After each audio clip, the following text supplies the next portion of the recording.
Welcome to my porch, everybody. We're doing a live today. It's May 23rd, 4 p.m. as promised. We got started about 2 minutes late, but I think you'll forgive us. I've got with me two authors from Substack who you might know. I've got Austin, better known as A.S. Chambers on Substack, and I've got Andrew Levecki, better known as Andrew Levecki on Substack. So we're here. We're all three of us write, and all three of us have more than one book that we like to talk about and promote. But specifically, I gathered these two gentlemen because both of them use Ingram Spark, which I do not. I am strictly at the moment on Amazon and Amazon only, and I want to learn more about Ingram Spark before I start using it. I know when I started on Amazon, I made every mistake in the book. So I'd like to hear what those are first and maybe avoid some of them when I move to Ingram Spark. And I'm sure all you guys out there on Substack feel the same. This is maybe if it's something you haven't used before, you have questions. So I'm hoping while we're talking, this is going to go and we'll get some live chat on the live chat. If not, you might notice I'm wearing my Clark Kent disguise here because I have questions and I need to read them. So First thing, the really basic question is why? I mean, I use Amazon and it's great. I can get print copies and I can do Kindle and now I can do audiobooks, which is even more amazing. But why should I use Ingram Spark? And I'll open it up to both of you because I want to know. I'm sure everybody else would like to know what's the best reasons to use Ingram Spark. I think from the main reason why I started using Ingram was distribution. Amazon, you are very much limited to their little universe. Whereas Ingram, it gets distributed to other book retailers. They go through, over in the UK, I think they use a company called Gardeners, I think it is. It's for like the main distribution sort of for indies and everything. So if you list it with Ingram, it'll turn up in Waterstones, Barnes and Noble, T.G. Jones, which used to be W.H. Smith over here, all the sort of like the mainstream bookstores, as well as ones online. So it'll turn up on, and it turns up with Apple. It actually turns up on Amazon as well, just not published by Amazon, but it goes through Ingram. For me, I've that's what started out as the main reason. There have been other reasons which have become apparent later on, which I won't rant on about to rust out, but we'll come to that later. I'm going to interrupt you for a second because you've given us the UK perspective. Now, unfortunately, we don't have an author from the States, so there's not that. But Andrew is in Canada, so can you tell us, Andrew, is it similar up here for what Austin said about everything? Yeah, it is. So my understanding is book owners, like the people who stock the shelves either at indie bookstores or for Canada, Indigo is the big chain bookstore. They do not want to order from Amazon. In fact, if you say, hey, I'm a local author or I'm a Canadian author and I wrote this book, would you like to buy it from Amazon? They will either just completely ignore you or tell you like, hey, that is a wildly unprofessional request. Like, we do not buy retail price right from Amazon. So if you want to look professional and if you want to have any chance, you need to go through the distribution channel that they already use for stocking their bookstores. So I only know about this from the author side. I'm not a bookseller, but from what I understand, they use Ingram, which is like the catalog for all books, not just indie. And then we, by using Ingram Spark, are able to get our books on that catalog. So when say the bookseller at a specific Indigo location in Canada or like an independent bookstore or Barnes and Noble in the US, if they look up your ISBN, they should be able to find that in Ingram, because Ingram Spark is kind of the indie wing Oh, of got Yeah. you. Ingram. Perfect. I think of it That's as like similar to, like for the user, the customer, they don't know anything about Amazon KDP. They just know Amazon, right? But we Yeah. use KDP in order to get our books to appear on got Amazon. That's kind of the so relationship Spark. between Ingram Spark is Spark like and Ingram. Spark is to Ingram as KDP is to Amazon, basically. So it's sort of Yes. Yeah. the entry point. So okay, that leads to, and you both sort of answered the next question I have, but it leads to does the extra effort, which we're going to get to what that effort actually is in a minute, but does it justify itself for you both? Like the time and effort that you go through to add however much that is, and we're going to find out exactly what that is. But do you feel that you've gotten your value out of that going to Ingram Spark? Definitely. Bizarrely enough, I find that my international sales have increased. Oh, I mean, I'm okay. not like making millions or anything. It's that they're there. Sales Which increase on is all I Amazon, needed to hear. yeah, Amazon, they were non-existent. Okay. I'd get a few sort of like people who knew about me were buying from Amazon, whereas I'm finding the distribution through Ingram, there are people who know nothing about me are buying my books. I had a Okay. phase, I think it's 2 years ago, where every month somebody in Germany was buying my books, but they're buying about 4 of the same title. So it's almost Wow. like, oh, we found this quirky English writer for our book group in Germany, and let's have that. And I love that. It's just great. I have That's no great. idea who they were. I have no idea what store they sold through, but That's they went, and that's just kind of cool. I that's like that. lovely. That's That's it's a bit lovely. whimsy. I've had a Mhm. couple of what I call buy all episodes where I have 8 or 9 books out at the time, and someone has gone through my ads, clicked on a single ad, and I've got 8 sales of that book on that ad. And what that means is they bought not just the one book they clicked on, but Yeah. everything. I love those people. I don't know who they Yeah. are, but Oh, I yeah. want to give them a big damn hug. Like, oh my God. Thank You you just so want to much. send them a little thank you message, don't you? Oh, And they're totally. completely anonymous. Yeah, it's wonderful. Mhm. Okay, well that's Yeah. great. Now, so we sort of established that this is something that if you're serious, if you really want to do this for a living, if you plan on making a real a real try at being an independent author, making a living, being a professional, and not just being somebody who writes as a hobby and has 1 or 2 books and doesn't really care about the money. We've established that Ingram Spark is definitely a tool that you should have in your toolbox. Yeah. What does it do? What does it do for you that's, I mean, aside from the distribution, in terms of the books themselves, what does it do better than Amazon? Like we've established that, yes, it helps you distribute outside of Amazon, but what else what does it do because I know with every tool I use, there's something that's a little better. Substack is better than Reddit because Substack doesn't have a downvote system and Substack has a more friendly ecosystem. But Reddit does some things better than Substack because it categorizes better and it's easier to search for things. So what does Ingram do for you that's better than Amazon? I mean, I think the main thing is the distribution, that it allows you to reach readers you just can't reach with Amazon Okay. alone.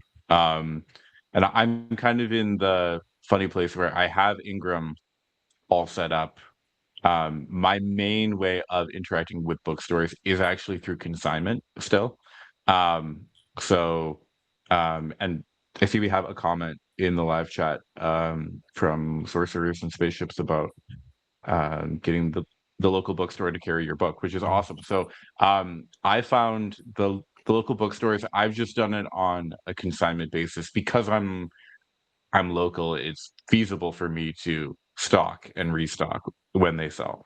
As we And discussed, so, you live in a large center, and it's easy for you, or easier than it is for myself. For instance, everything for me is an hour away. mhm, You live yeah, down in the Scarborough, down in the heavily populated areas of mhm, Ontario. So you have a bunch yeah, of books stores that you can get to.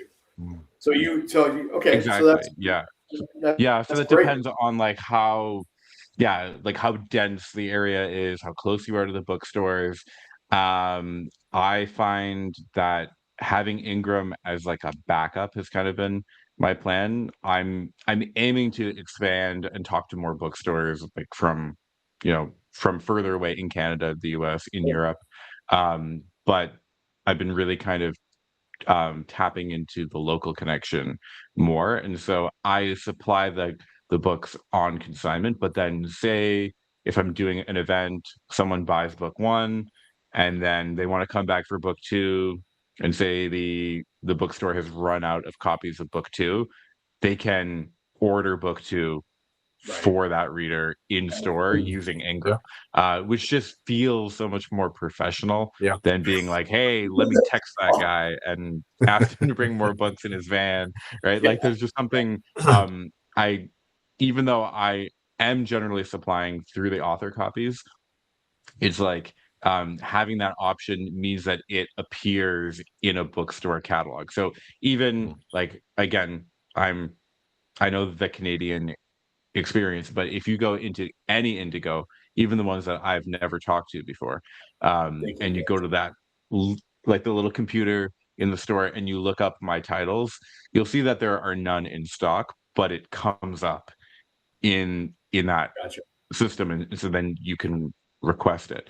Same with libraries as well. So Ingram will communicate with libraries in terms of the paperback, like the ebook's a whole other ecosystem. I'm going to interrupt you for the there, paperbacks, and sorry, I'm going to interrupt you there. You actually almost touched it. I thought, oh, he's going to answer it anyway. Sorcerers and Spaceship is asking about author copies, and this is a good question. I didn't actually have it on my list, so we'll take it anyway. Author copies, same price, less price when you're ordering more through. price. More price. More price for Ingram. So I do use Amazon author copies. Again, I think in the US, Ingram is much cheaper than in Canada, because in Canada, like they print in Bolton, Ontario, right? And then they ship it. So you're still paying for shipping, but the shipping is pretty cheap because it doesn't have to cross the border. For Ingram, they print, at least in Canada, they print in the US and then they ship it. So you're spending a lot more per copy. But the quality of the copies is higher with Ingram. Yeah. That was my They're next just question. more expensive. So it's kind of a trade-off.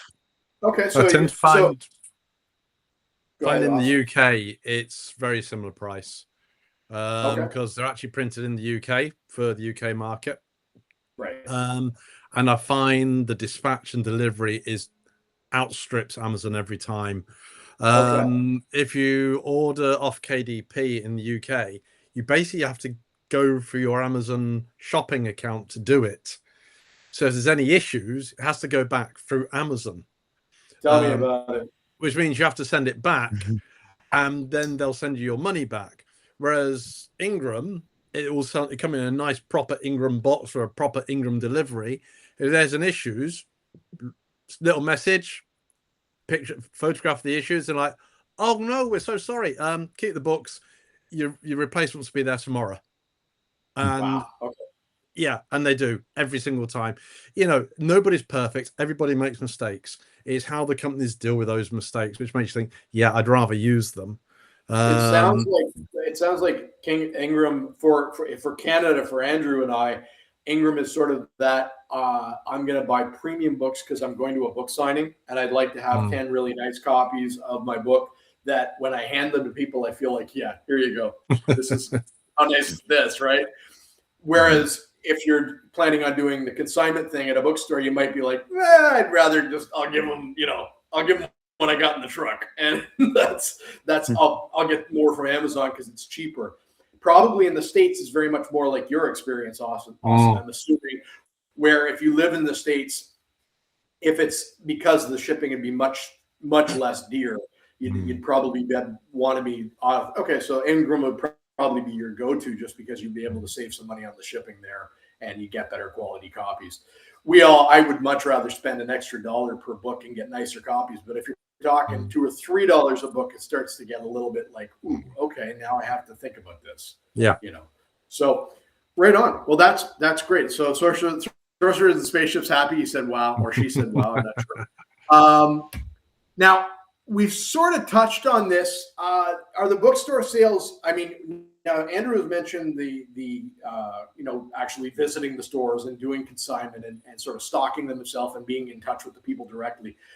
Beyond that, and you sort of touched on it too, Austin, a little bit. I'm not sure which side you're actually going to end up on the video, but is the bookstore sale thing actually real? Does it actually happen beyond the ones that you directly handle yourselves with, or is it just kind of like, oh, I'm on there now, so if I got a friend that lives in Calgary, I can say, hey, I just go to the store and saves us both the shipping and you can get it there? Or is it something that's just happening without you really doing anything about it? My personal experience, the ones which sold in stores, I've had no input whatsoever. I don't know whether they've seen me prattling on about my books online. It's possible, I prattle a lot, and but yeah, the sales speak for themselves. If they and these are physical books, they're not ebooks. They're not somebody who's sort of like gone and seen something online. They've not bought them through Amazon. They've bought them from a physical bookstore. Okay. So yeah, the bookstore sales, obviously they're without my input. We don't have an independent bookstore where I live, so I can't go around and say, do you want my books? We've got a Waterstones, and they're a little bit, yeah, we're not sure because we don't know you, sort of thing. So you got to find the right person. They got to have the right manager in there at the right time. I tried a few years ago, just after the pandemic, and it was the wrong sort of manager. Like, oh no, I'm not even going to look them up. Okay, well that's a bit pointless then. So I don't these days my sort of like my ego will be inflated again, and I'll be able to go and, hey, look, here's my books. I brought some with me. They do exist. Yeah. How about you, Andrew? Are you selling books beyond the ones that you're actually sort of dealing with directly? Yeah, definitely the main kind of thrust is either directly from an event or kind of the trickle afterwards. But I've been pleasantly surprised. Like, I'll get the email sometimes from Ingram, and they'll be like, yeah, someone in the US somewhere in Europe bought a copy of your book, or like a copy here, a copy there. It hasn't been snowballing yet, but it's a nice I have no idea how they found the book. Again, it was just they see something online, but I think just having that option is it doesn't, like, there's no downside to having your book available on Ingram, because like there used to be a fee for setting up. They've waived that now, so you don't even have that deterrent. And then I think the more you kind of grow your online platform, the more potential booksellers and librarians can see you and then say, like, hey, I would like that book. And if you have that and then they can't find your book through Ingram, you would never even know that you lost out on that opportunity, because they're not, again, like, they're not going to order from Amazon full price and then charge full price, like, because that wouldn't make any business sense. So they're going to be looking for that, like, wholesale buying at the discount. Another very important question that I wanted to know, because I'm coming at this, I don't know anything about Ingram at all. Obviously they distribute to bookstores and to libraries, but do they actually have an Ingram Spark sort of Amazon type interface as well, or is it strictly you're putting your book on there and then it's just a distribution hub for other stores? I think it was last year they started introducing links for your books. So you effectively have your own sort of little bookstory sort of thing, hosted by them. On Amazon you have your author's page. The author page is just it's not like that. It's, you can register your books onto this system, and if you go on my website, shameless plug here, aschambers.co.uk, I told you I prattle on about these things. I put them There'll down be below links anyway, so there. every There'll time. be links there where you can click on that, and it'll take you straight through to Ingram's selling interface, and Very good. I will get more pennies for that sold that way than if you bought it through a bookshop. Oh, very good. Very good. And the So same it's a price? rather nice way to do it. Are the books priced same thing, like Amazon's $10.99, Ingram's $10.99, or is there a difference there at all? The prices are all the same. Okay. So wherever it's listed, it'll always be the same price. It's just I get more pennies if it's sold that way. I mean, the way I get the most pennies, of course, if I get author's copies and stick them in somebody's hand, because I'm doing the work then. But you know, it's rather nice to have this. To sign them too. So it's rather nice to have this little option to have the link on my own website, aschambers.co.uk, and people can get it that way. It's it's a nifty little tool. To the very next question, the thing that I think probably everybody who's going to be watching this, because all of Substack will want to watch this later, I know. Right now, Sorcerers and Spaceships is our only direct viewer, but this is going to be out there for everybody to see. So the money is the question. This is you touched on it because I had read somewhere that there used to be a fee for Ingram Spark, and it's now waived.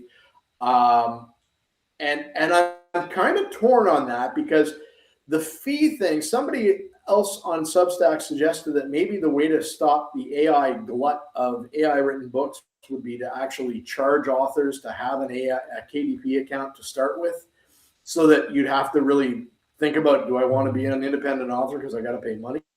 And it's not the worst idea in the world, because there is an awful lot of AI junk out there. I don't mind AI personally, so we're not going to get into that. But the question about the money for Ingram is, you mentioned you're making a few more pennies. Are there any sort of hidden fees or anything you got to deal with there? Like, is there like a revision fee? Is there? I understand, like, you have to set it up so that things can be returned. Those are the questions that I think a lot of authors on Substack would be like, okay, I've never used this before, and this kind of scares me because I'm not making any money as it is. Yeah, there used to be a revision fee. So I think there was like a period of time, I forget if it was 30 days or maybe even up to 90 days. No, I think it was 30 days, but where when you first uploaded it, you could make any changes you wanted within that time window. But then if that passed and then you wanted to go, change the spelling of a name, they would charge you a fee for that. They waived that. When was that? Was that earlier this year? Yeah, I think it was earlier this year. Yeah. And so now you can make unlimited changes in the same way as with Amazon KDP. And so the only concern is with returns, because I have returns on. I haven't run into this issue yet. I have heard some scary stories of people where, like, a bookstore somewhere, far away, another country, orders a big shipment of their books. They're really pumped. They're like, okay, this is great. I've made it. And in the bookstore, maybe they only move like one copy. And so they're like, hey, we don't want these anymore.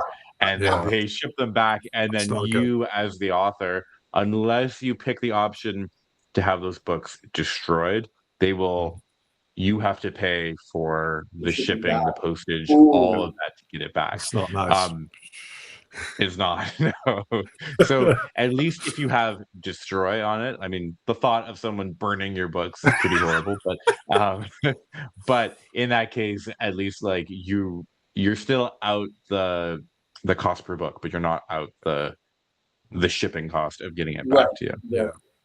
Destruction sounds severe, but quite honestly, after you've sold 100 copies of anything, it's kind of like, you know what? Do what you want. Just money, do what you want. I don't care. I had a guy tell me in a private discussion that somebody had threatened to burn his book because they didn't like it, and I was like, and I mean, they paid for it. Who cares? Like, if they want to buy it and burn it, what do I care? I don't. Fine. I got the money. I don't care. It's not nice. It's not a nice thought. But I mean, ultimately, let's face it, in most cases, for most books, for most people, somebody moves house and chances are your book didn't come Like it's just, like we're not carrying those with us this time. That's a lot of extra weight, man. Just like off to the Goodwill, because I'm not carrying another box of books with me. So I don't worry too much about that stuff, but it's good to know that the destroy thing is an option. So there's basically, that's the big surprise. That's the scary, is like somebody could theoretically order 100 books and then you get that money, but then a month later, they say, you know what, we've only moved one and we want to send them back, and now you're on the hook. So don't spend the money too quickly, I guess, is the lesson there, maybe. Leads to the very next question. Of all the things that you've done with, and I'm assuming both of you started with Amazon first. I'm just assuming that was the first entry point, because that seems to be the modern thing, is that Amazon's pretty much, my first self-published book, I actually used Cafe Press, but that's like 100 years ago. And I don't think they even do books anymore. But what, of all the things for sort of Amazon versus Ingram Spark, what surprised you the most? What was the sort of wow, I didn't know they did that, or wow, I can't believe they do that? I mean, the best thing for Amazon was when they accused me of plagiarizing my own books. and then withdrew my account, so I don't use them anymore. No kidding. Oh my God. I published an omnibus of my books, and they said, oh, no, you're plagiarizing some of these books. Goodbye. And they shut my account down. Really? Yeah. Even though it's the ISBN was the correct ISBN for, Basilisk books, same people, and you cannot talk to anybody. No, tell me about it. No one to talk to. Yeah. It was bot after bot after bot. Miserable. Ingram, you have a problem, you talk to a human being. Okay. And I think for me, that is the biggest difference. So, yeah. How about you, Andrew? Anything sort of really shocking, really surprising, one to the other? I don't have anything quite so dramatic and tragic. Unfortunately, I guess. Doubt many people do. But that is sort of. But I've heard enough of those stories of authors waking up one day and their whole Amazon account just being crushed. Which is why, like, even with ebooks, I try to go wide with those and have multiple storefronts. And so I think the thing that I found with Ingram is that, like, so my Amazon sales are typically ebooks rather than paperback. Okay.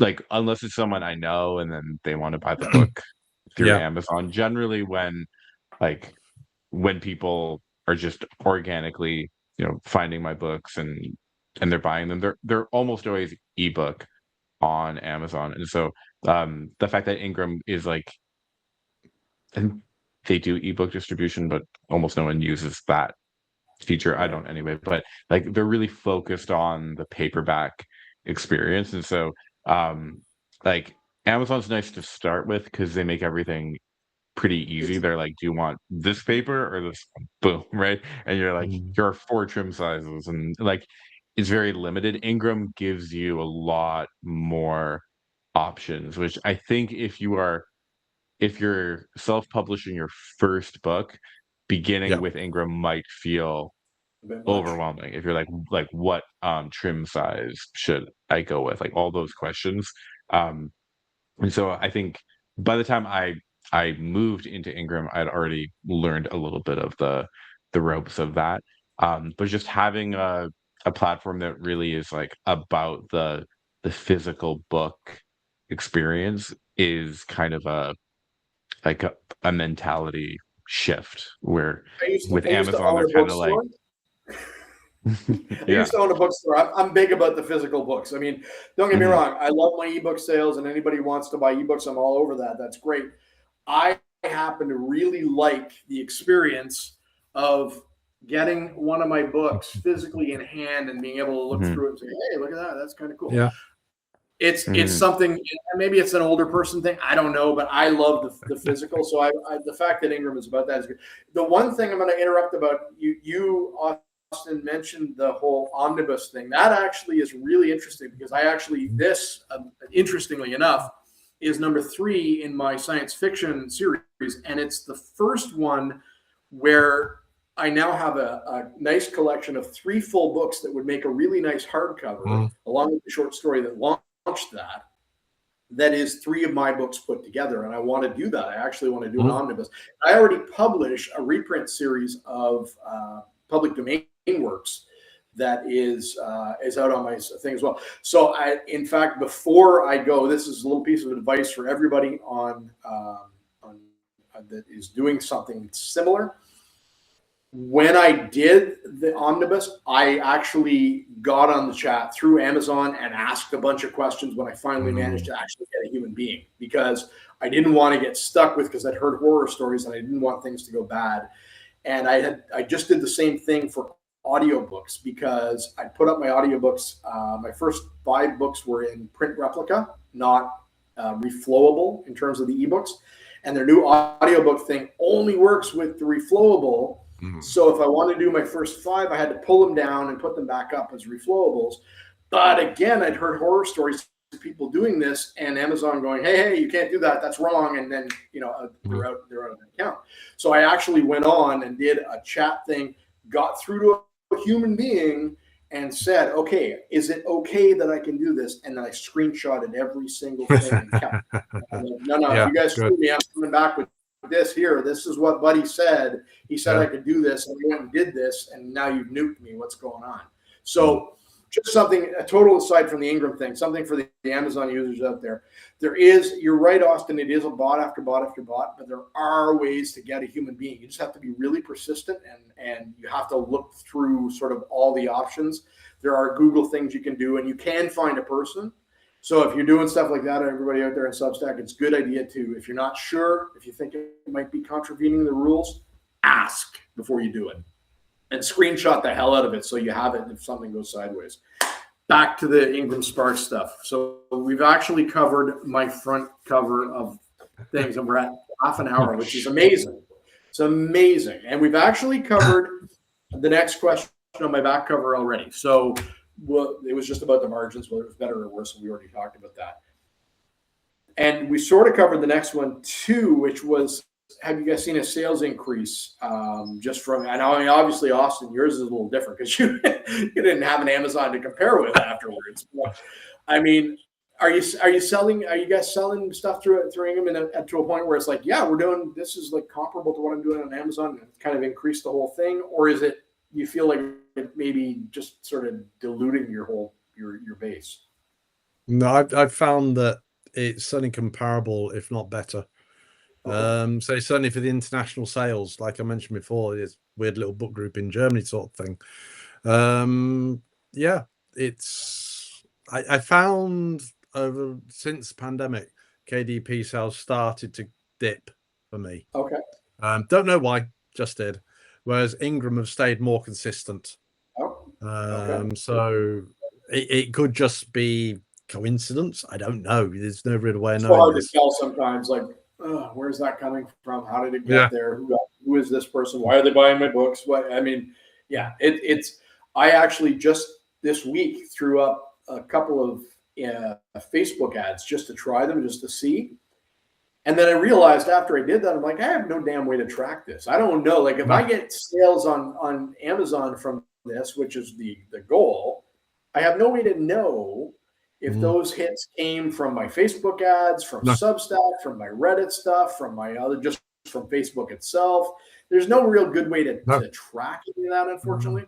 But there is sort of the gut check. Like, when I look and I see stuff that came that's organic and sort of out of the ordinary, I can usually sort of pair that to, I just did a thing on Substack where I talked about something, or I just put up a new thing on Facebook. Or sometimes I can equate it. And I'm kind of hoping that the $35 or whatever I spent on Facebook will come through my Amazon in the next 2 weeks as sort of a spike. And if it does, then I might continue to do that. I'm already spending obscene amounts of money on Amazon ads to do, but they're moving in the right direction. So I'm trying to be hanging on by my fingertails. All right.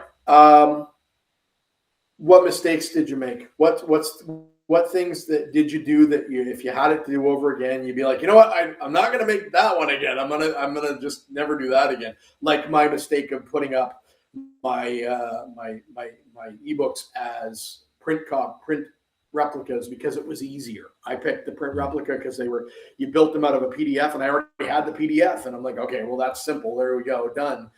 Turns out that was the wrong way to go because there was something down the road that I didn't know about, and I got one email from somebody, and he never got back to me, who said that he found my ebooks were poor quality. That the print replicas, he thought the print, whatever he got, and I haven't seen this because I don't own a Kindle.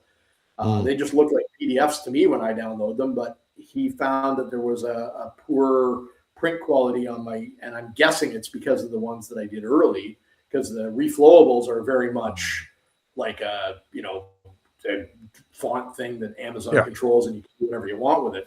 Anything like that on Ingram, like where you've sort of put something up and then later on you've gone, oh God, that's awful. Like I got to fix that. I think for me, the thing was, if you start with Amazon and you click the, is it expanded distribution box, I think it's called, that technically kind of tries to imitate what Ingram does, only not well. And so it will populate your book on like Barnes and Noble and some of those sites. And so if you click that, which you shouldn't, right? So you can start with Amazon, but then don't click that box. I clicked that box, and then that meant that then when I tried to upload the paperback to Ingram after the fact, then there was a conflict because it was like, well, that ISBN is already in use. And so I had to open a ticket with Ingram and then remove that feature from Amazon, contact Amazon, ask them to, remove all trace of that. And I think it took like over a month to be resolved. Really? So that was a whole time, which I was like, I can't really be talking to booksellers and asking them to buy my book through Ingram because I'm like, hey, it's coming, but like that leaves you in a really awkward spot. And so I did a bunch of Googling and then found out like it's pretty common that like if you start with Amazon, you're like, sure, like why wouldn't I want my book in as many places as possible? Like, so just know that if you've already done that, it's still reversible, but it's going to be a headache. And like we were saying, you just want to make sure that before you push through, you like make sure that Amazon knows what's going on, Ingram knows what's going on, so that they don't think you're trying to cheat them and then they nuke your account. But that was a huge headache. Excellent advice, because I had no idea about that. I never would have thought of that. And of course, like you just said, all of my books are like that. So all of my books have the extended distribution. So today, when I'm done talking to you nice gentlemen, I'm going to be going to my Amazon account, unchecking that, and getting onto a chat with a live person eventually.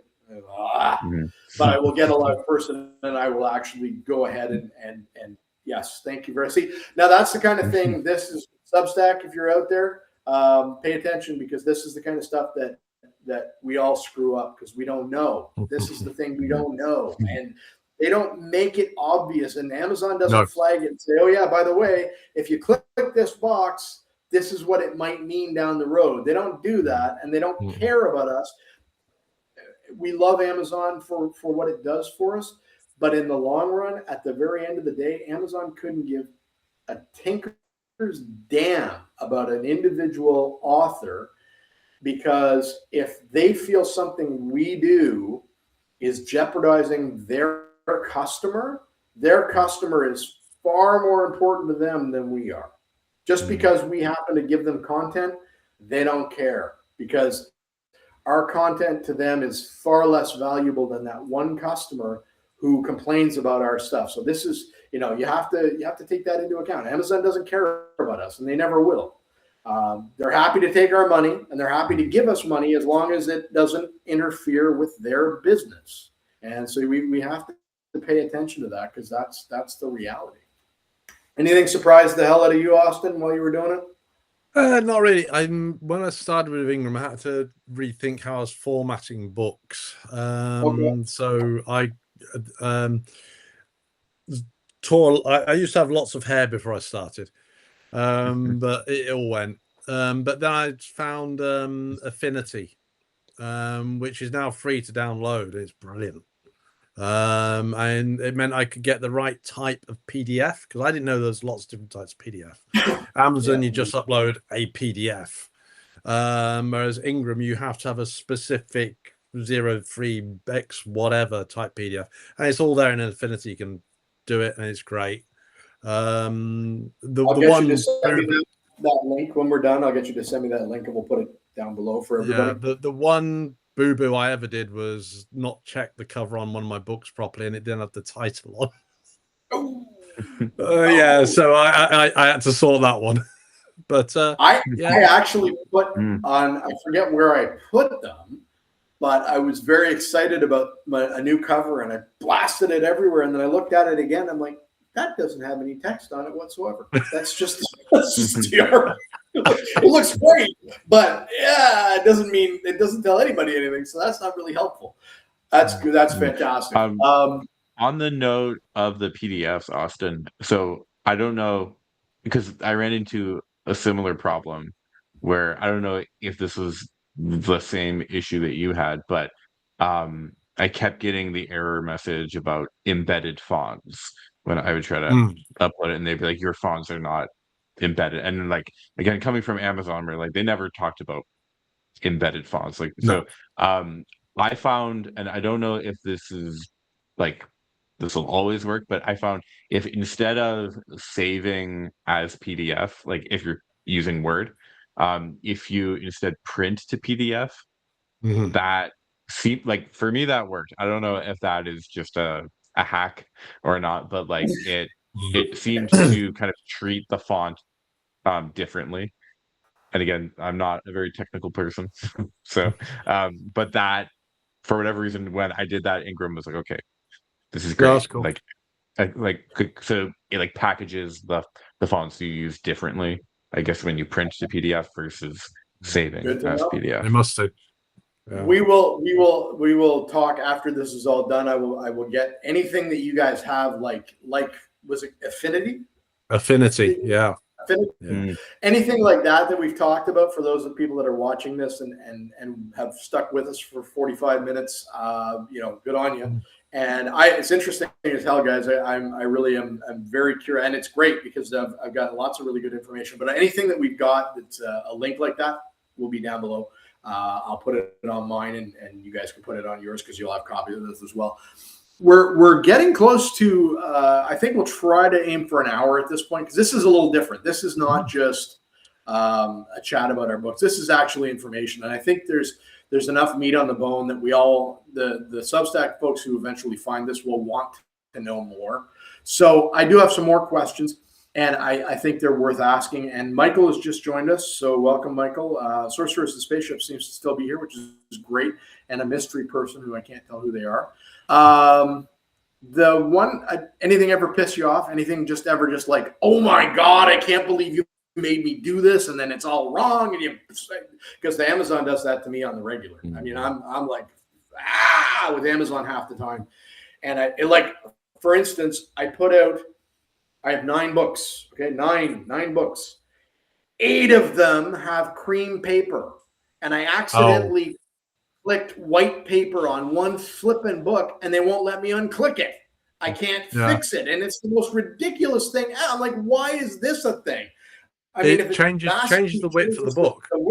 I'll redo the cover. That's fine. But I can't change the paper without unpublishing and starting all that. And I'm like, son of a, are you kidding me? And Amazon just drives me batty with this stuff. Ingram Spark, to you guys at all? Is there anything there that's like,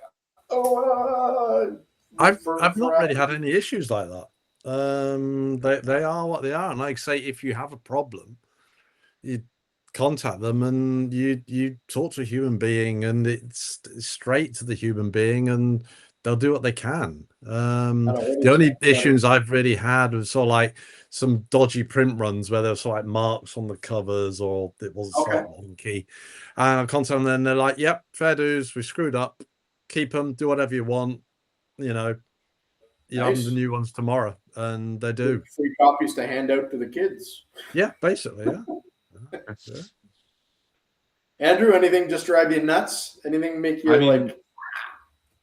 I think like the thing that used to drive me nuts was the fee, because then you would Yeah. be like, "Hey, I just Yeah. like say with my books, I started off with a pretty kind of rough map just to give people a sense of things, and then I since updated it, made it a lot cooler, and then I just wanted to add that version of the map in the front of my books, and on Amazon again, that was easy.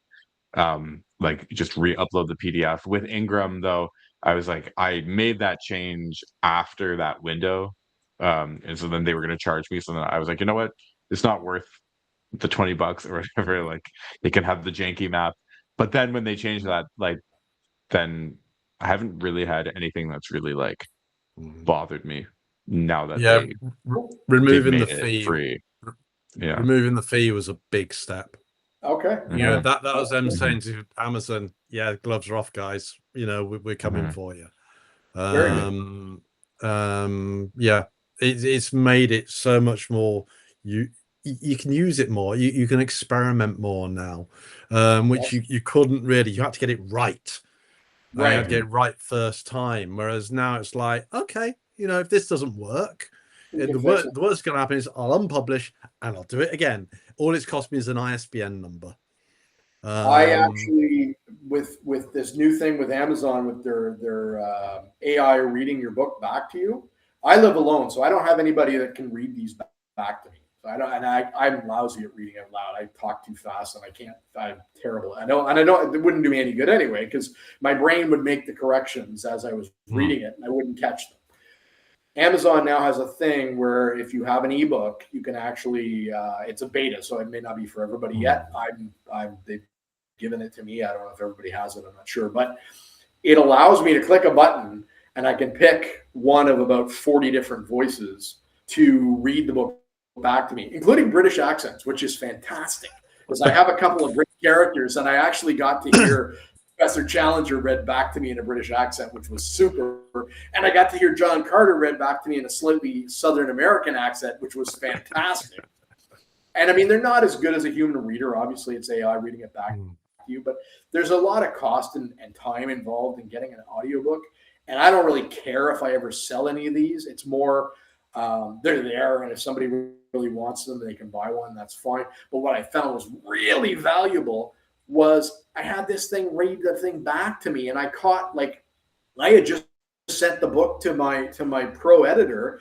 She sent it back, and I spent a day correcting everything. It was perfect. And then Amazon read it back to me, and I found 8 more errors. You know, I was like, "Oh, nope, that's wrong," and I was able to fix it in 5 minutes. And then I could just, when I was done, now I've got a new master, whoop, up to Amazon, and a day later, it's perfect. And yeah, somebody out there might have a copy with the 8 errors in it, but from that point on, it's perfect.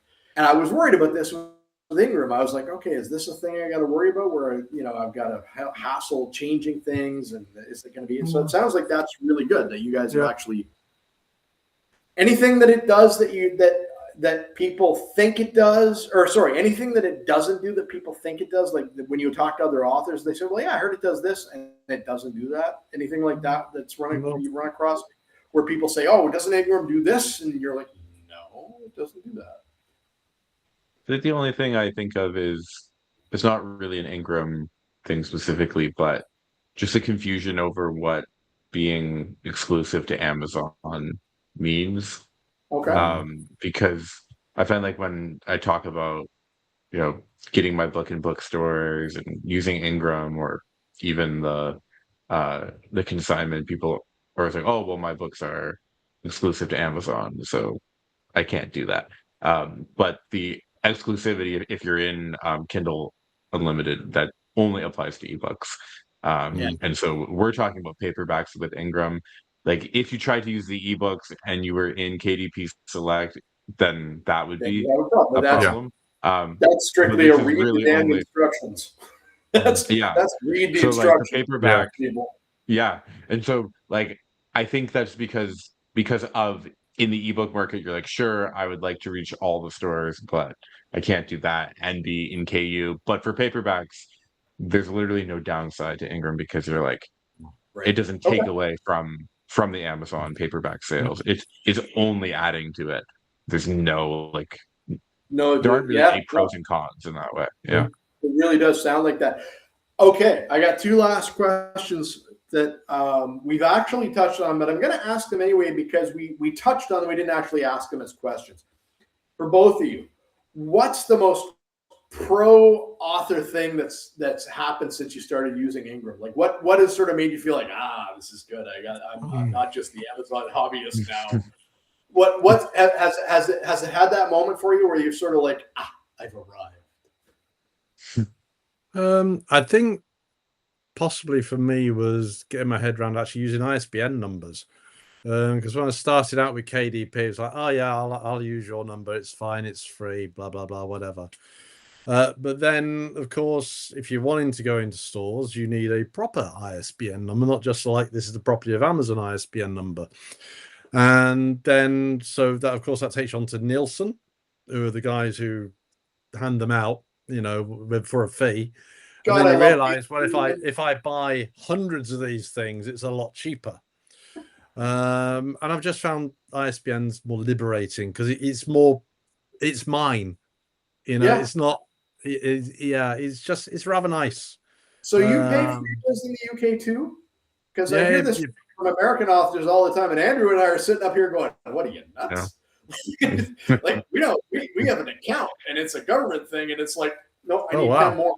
Oh yeah. I started with 10, and I put one for paperback, ebook, and PDF. I give one for each one, and very soon I'm going to start adding them for my audiobooks. I go through 10 pretty damn quick. So I asked 10 more, and then I asked 10 more, and the third time I asked for 100. They didn't give it to me. They gave me 10. But the next time I asked for 10, they gave me for 100. They gave me 100. And they're free, man. Come be Canadian, because it's the real perk. Yeah, it really is. I mean, I hear this. I didn't realize. I figured the UK would be like us. I figured you guys. No, we have to pay. I mean, you pay a lot less if you're buying hundreds. It is pennies. It is pennies. So if you're getting through a lot of books, then because what I was doing originally is when I was on KDP and Ingram, I'd have two separate ISBNs. So one for KDP, one for Ingram. So I didn't get that conflict.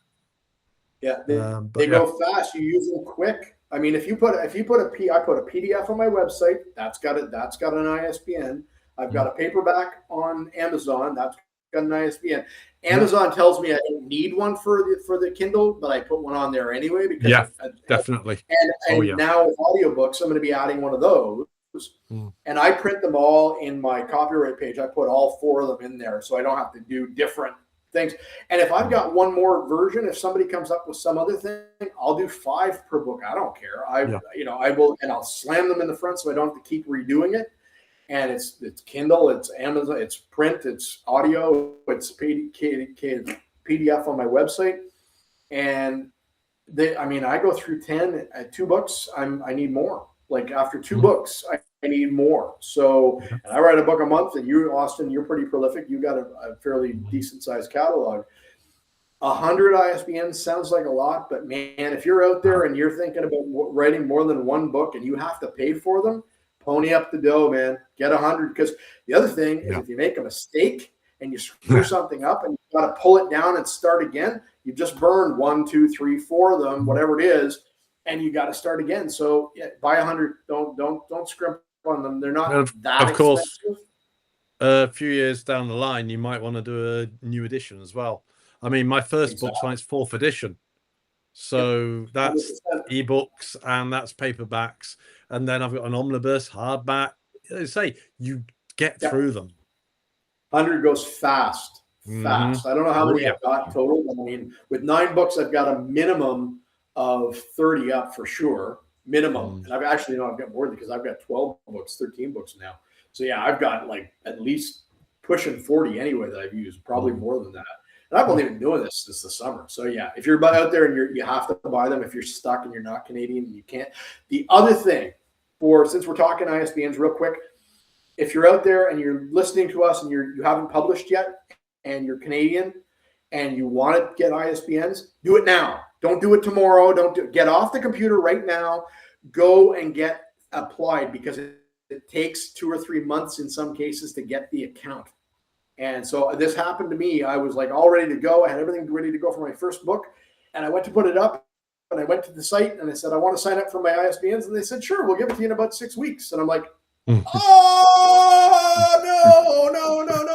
So now my first book is stuck with this stupid Amazon freebie ISBN. And if I ever want to do something like Ingram Spark, I got to pull it down and I got to do all this crap again. So if you're Canadian, if you don't already have an account, even if you're not 100% sure you're going to publish in the next year or whatever, do it now. Don't wait, because once you have it, then you have it. It's done. You have it and it's there, and it sits there forever, and it doesn't matter. Sign in every 6 months and you're fine. And so get it. Right. And so, okay. You got a kitty? Is there a kitty? This is Beans. This is Beans. Hello, Beans. I can't see Beans. We can only see this much of you. We can't see Beans. Say hello. Hello, Beans. Hello, Beans. Scritches to Beans. Last question, guys. We're just about to touch an hour.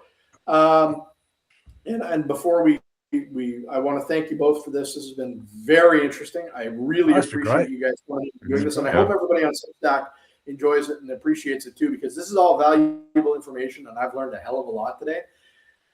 For you guys, from your experience, who shouldn't use Ingram Spark as a novel, as somebody writing a book? Who should avoid it, or at least avoid it? Or like, is it, we touched on it early on about maybe the first book, it might not be your thing. Or if you're only planning on 1 or 2 books and you're never going to do it again, maybe is it worth it? Who shouldn't do it? Who shouldn't make the leap and take the extra effort to do it? I don't know. I mean, the fact that it is just costing you the ISBN now, I think go with it and learn. Make sure you know what you're doing with formatting, but then that should be the same for KDP or any other platform as well. It is all a learning process. So I think now's probably the time, as opposed to say 10, 12 years ago when I started, you can start off with Ingram. You don't have to start on KDP. If you want to use it as well, you can use it as well. But I'd say go for it. It's unless you really want. I don't know. I keep trying to think of somebody who wouldn't want to use it, but so just go use it. No, okay, that's fair. Andrew, how about you? Yeah, like I'm the same. Like, I don't think there's really a good reason for anyone not to. Like, the only barrier is you have to learn another platform, right? And so, like, for that reason alone, I can see beginning with Amazon if you're just overwhelmed by everything. And then after you feel more comfortable with that, then getting onto Ingram. But there's no reason you have to. If you like the idea of having your book available to booksellers and in libraries, then just do it. Because it's not really that complicated. It's just you have to do multiple places. So I think that there's really no downside to having your book in Ingram. If you're really concerned about the return policy, you don't have to allow that. You can say no returns. You probably won't get a lot of bookstore orders because they don't want to take on that risk. But you could really kind of ease your way in, say no returns allowed, no discount even for the bookstore, and just kind of get your feet wet, and then start making it more compelling by offering those more conventional things. That actually leads to a very good question. Is there a way to limit, like, how many? So are bookstores able to order like 100 copies sort of off and then you're stuck, or is there like a set of limits there for them, or are they, like, I guess what I'm asking is there any protection as an author against somebody, say your ex-wife owns a bookstore and just really is ticked off at you and wants to have like is like, oh no, screw it, I'm gonna order 1,010 copies from Andrew and I'm gonna return 1,009. Like, is there any any kind of break on that for you? Like any sort of a way to that I can think of. I think it's just a case of they order or they don't. Okay. I mean, to be perfectly honest, most bookstores are not going to be ordering huge amounts of something they don't know. Right. They're going to be I don't imagine that the average indie author has to worry about the Barnes and Noble across the country ordering 500 copies. But what I was getting at, I guess, was that whole like, is there a way to sort of say it would be? It sounds like to me, just coming from the outside, not having a clue, it'd be nice if you could like click a button that said, yeah, please no more than 10 copies at a time, because I don't have a big thick wallet to cover it if you need to return them. But I guess it doesn't have that. No. Formatting, before we go, the formatting, if you have, let's say, perfect example, me, for example, all of my books are ready for Amazon. They're not anything fancy. My formatting is very simple, but I think it's very clean. Like, my books all look, they look nice. They're tidy. They're margin to margin. Everything's justified. I have some chapter art in there. All of that fairly easy to do on Ingram Spark once you sort of get a handle on it. Like if I was to take that file that made my KDP print copy, can I take that and just slam it up to Ingram and be good to go? Or, I mean, assuming that the PDF is acceptable. Yeah, it's just a PDF thing, really. Yeah. That's what I found. When I was using KDP and Ingram, I had the same file. I just changed, the document and the ISBN number. The PDF was the only sort of barrier. Yeah, just PDF. Yeah. Okay. There's no weirdness. Perfect. That's really good, guys. Okay, well, we've just passed an hour there now. I'm going to give you guys a minute for each of you, because you've been so kind to come on here and tell us all about this. I'm going to give you both a minute at the end here, and I'm not going to time it. I'm just saying, because I want you to plug what you're doing. And if you have anything that we haven't talked about that you thought maybe you should tell people about Ingram, throw that in too. We'll start with Austin because he was here first. He arrived early, so you get precedent. Let's go with. So yeah, just tell us what's next for Austin and anything else you want to tell us before we go. So I work. I have a website, airschambers.co.uk, as I've mentioned a couple of times. There you go. I'll link later. My main books are around a chap called Sam Spallucci, who is a fictional investigator of paranormal, lives and works a fictional version of my own Lancaster. Book number 9 is coming out later on this year. I'm currently in the process of sorting out a launch. I usually use Kickstarter, but they're being a bit of pain this time because they want me to sell more and more copies, not the normal sort I normally do. So I'm working something out for that. I'll probably do something else and just go away. But yeah, urban fantasy, film noir, chain smokes, drinks too much whiskey, and there's an apocalypse coming in the future. If you like Douglas Adams, you like Pratchett, you like Sam Spade, yeah, probably for you. Right on. Andrew, what's next for Andrew Levesque, and what's going on, and is there anything else about Ingram that you wanted to tell us before we go? Yeah, I grabbed my props here. So this is my series, The Lays of Athawin. It's epic fantasy inspired by Celtic mythology.